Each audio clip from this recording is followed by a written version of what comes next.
In today's video, I'm going to teach you how to connect Calendly to N8n. We'll walk through the process step by step, and by the end of this tutorial, you'll have a seamless integration between these two powerful tools. Let's dive in. Start by logging into your Calendly account. This first step is the foundation for everything else, so make sure you have your login details ready and are able to access your account without any issues. Once you're logged in, the next step is generating a personal access token. This token is crucial as it serves as a bridge, allowing N8n to communicate with your Calendly account. When you generate this token, be sure to copy it immediately and store it somewhere safe and secure. You'll need it very soon, and you definitely don't want to lose it. Moving on, you'll now want to open N8n and create a new workflow. If you're not familiar with N8n, think of workflows like a series of connected actions that automate tasks. Click on Add Node and then search for Calendly Trigger. This will set up the first point of contact between your N8n workflow and Calendly events.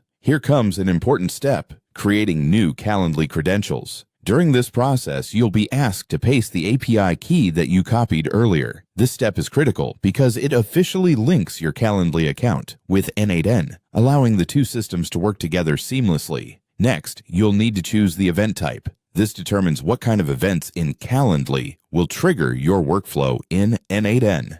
Take a moment to select the event type that best suits your needs. After setting that up, to ensure everything is working smoothly, go back to Calendly and book a test meeting using one of your scheduling links. This test meeting is a straightforward way to confirm that the trigger you've set up in N8n responds correctly. Once you've completed the test, you'll find that you can branch into anything from there. This means that after a Calendly event occurs, you can trigger a whole host of actions, whether it's sending out follow-up emails, updating a database, or even notifying team members via Slack. The possibilities with N8n are expansive and customizable, allowing for a streamlined workflow tailored to your specific needs. Finally, after you've verified that everything works perfectly in test mode, you can toggle the workflow to active. This step is crucial because it takes your setup from a testing phase to a live operation where it will handle real data in events. And with that, you're all set. You've successfully connected Calendly to N8n,